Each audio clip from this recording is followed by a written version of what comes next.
Hello fellow traders. आज हम बात करने वाले हैं पार्ट टू की, इस पुस्तक के बारे में कि पार्ट टू में क्या है। शुरू करते हैं। नए ट्रेडर तनाव में गलत फैसले लेते हैं। अमीर ट्रेडर तनाव को हावी नहीं होने देते हैं। नया ट्रेडर सुबह से ही अपने कंप्यूटर की स्क्रीन के सामने बैठा हुआ अपने स्टॉक पर बाज की तरह निगाह रखा रहा था। ये $9.25 से बढ़कर $9.55 हुआ और फिर घटकर $9.45 हुआ।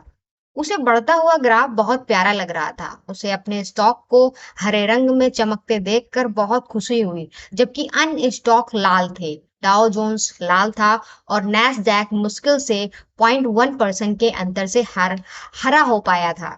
जब उसका स्टॉक $9.40 पर पहुंचा तो वह तैयार बैठा था। उसे 1,000 शेयर चाहिए थे। उसके खाते में $10,000 थे और उसे पता था कि यह स्टॉक अगले 2 महीने में बढ़कर $12 पर पहुंच जाएगा और उसे 2600 का यानी $2600 का मुनाफा होगा। उसने $9.25 पर खरीदने का फैसला लिया। $9 पर उसका पिछले यानी कि $9 पर उसका स्टॉक स्ट्रॉन्ग सपोर्ट दिखा रहा था और पिछले कई हफ्तों में उससे नीचे नहीं गया था। पिछले महीने ये स्टॉक 9.03 पर कायम रहा था। वहां पहुंचने से पहले रुझान एक बार उल्टा हुआ था, मगर फिर ये स्टॉक तेजी से बढ़कर $9 तक पहुंचा था। पिछले महीने ही ये स्टॉक 9.89 के अपने ऐतिहासिक सर्वोच्च मूल्य तक भी पहुंचा था और कुछ समय तक अपने इस सर्वोच्च मूल्य पर कायम रहा था। जब कीमत घटकर $9.3 यानी कि $9.30 और फिर 9.25 हुई तो नए ट्रेडर को जोश आया और उसने स्टॉक के निशान को सेलेक्ट करके 1,000 शेयर खरीद लिए। धड़कते हुए दिल से उसने माउस क्लिक करके अपने ट्रेडिंग स्क्रीन को रिफ्रेश किया।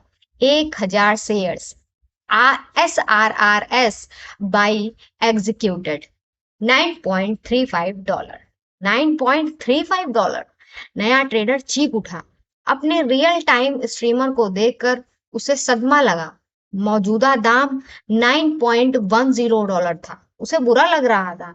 मैंने मैंने $250 गंवा दिया।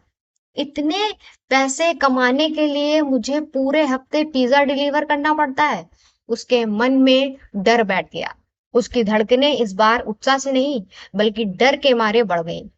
रोज के ऊंचे और निचले दामों के मुताबिक स्टॉक 9.08 तक गिरा था, मगर फिर बढ़कर 9.15 हो गया था। उसने खुद को शांत करने की कोशिश की। यह $9 से नीचे जाएगा और मेरे बेचने के समय आते आते $12 तक बढ़ जाएगा। मैंने बढ़िया दाम पर खरीद लिया है। वो खुद को समझाने की भरपूर कोशिश कर रहा था। ये कागजी और अभ्यास ट्रेडिंग से बिल्कुल जुदा अनुभव था। ये असली पैसा था, उसका पैसा। एक एक पाई उसके खून के पसीने की गाढ़ी कमाई थी और यूं ही $250 हाथ से निकल जाने पर उसे ऐसा लग रहा था कि जैसे किसी ने उसे लूट लिया हो। आखिर चीजें वैसी क्यों नहीं हो रही थी जैसा उसने सोचा था। दाम में इतनी छोटी सी गिरावट के लिहाज से वो बहुत ज्यादा दबाव, तनाव और डर महसूस कर रहा था। जब वो खुद को संभालने की कोशिश कर रहा था, तभी स्टॉक बढ़कर $9.40 तक पहुंच गया। $50 के मुनाफे के बावजूद उसे बहुत अच्छा महसूस नहीं हुआ। उसे किसी अनहोनी का डर सता रहा था। वो सोच रहा था कि ये मुनाफा लेकर निकल जाए या 4 हफ्ते इंतजार करे, जैसा कि उसने सोच रखा था।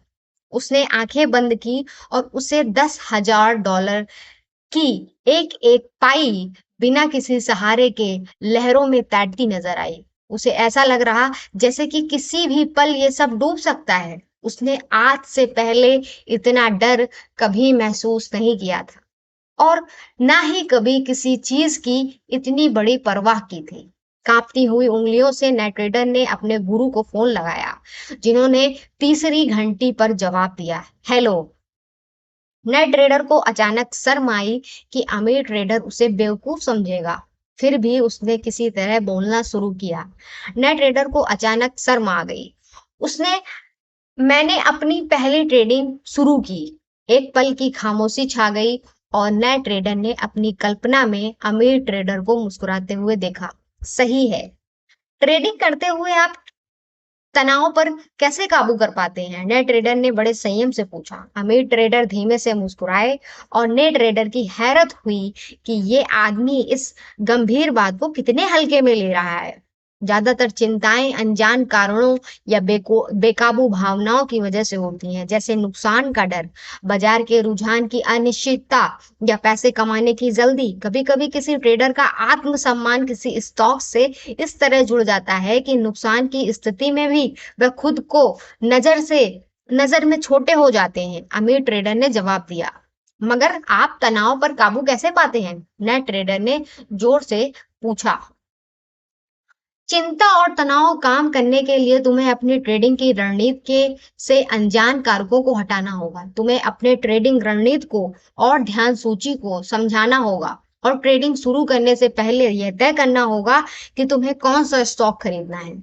ट्रेडिंग को अंजाम देने से पहले तुम्हें पता होना चाहिए कि कितनी संख्या में कौन सा शेयर ट्रेड करना है। अमीर ट्रेडर ने गला साफ करते हुए बोलना जारी रखा।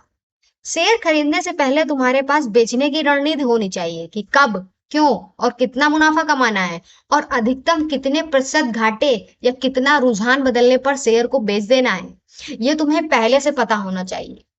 हाँ, बात तो सही है। नए ट्रेडर का मन कुछ शांत हुआ। सभी ट्रेडर्स तनाव से गुजरते हैं और उन्हें दूसरे पेशेवरों की तरह ही इस पर काबू पाना होता है।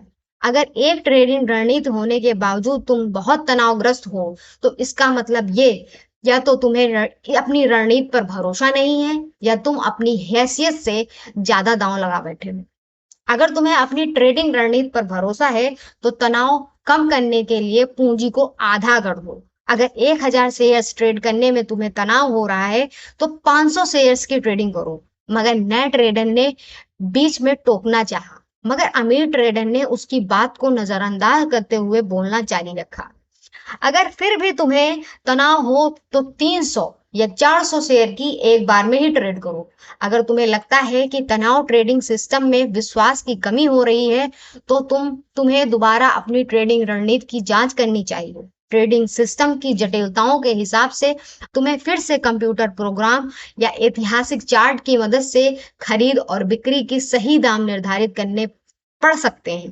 तुम कागज पर या सिमुलेटर पर अपने खरीद और बिक्री के सटीक दामों पर ट्रेडिंग करके भी अपनी सिस्टम की जांच कर सकते हो। संभावित सफलता की सही तस्वीर का अंदाजा लगाने के लिए तुम्हारी पूंजी कम से कम 30 अलग अलग क्षेत्रों के स्टॉक में लगी होनी चाहिए। तो मुझे एक सिस्टम का पालन करना होगा।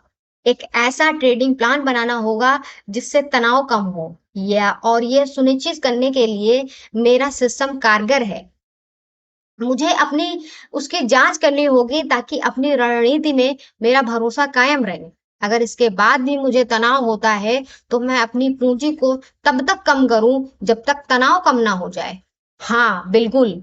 Stop loss, trailing stop, timing जैसी कई तकनीकों, चीजों के नतीजों को जिन पर तुम नियंत्रित कर सकते हो, उनके नियंत्रण के लिए तुम्हारे पास एक योजना होनी चाहिए।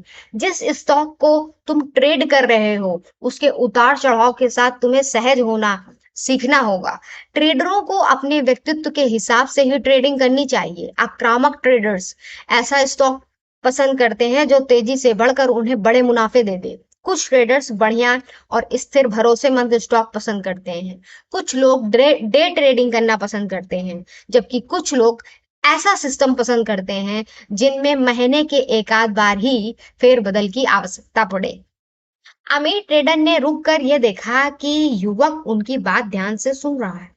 जरूरी बात यह है कि तुम्हें एक ऐसे सिस्टम से ट्रेडिंग करना है जिससे मुनाफा भी आए और तुम सहज भी रहो। अगर तुम्हें जरूरत से ज्यादा तनाव हो रहा है, तो इसका मतलब तुम्हें अपने ज्ञान और हुनर पर भरोसा नहीं है, या तुम अपने बनाए ट्रेडिंग सिस्टम के बारे में आश्वस्त नहीं हो, या फिर तुमने बहुत ज्यादा पूंजी दांव पर लगा दी है। मैं समझ गया।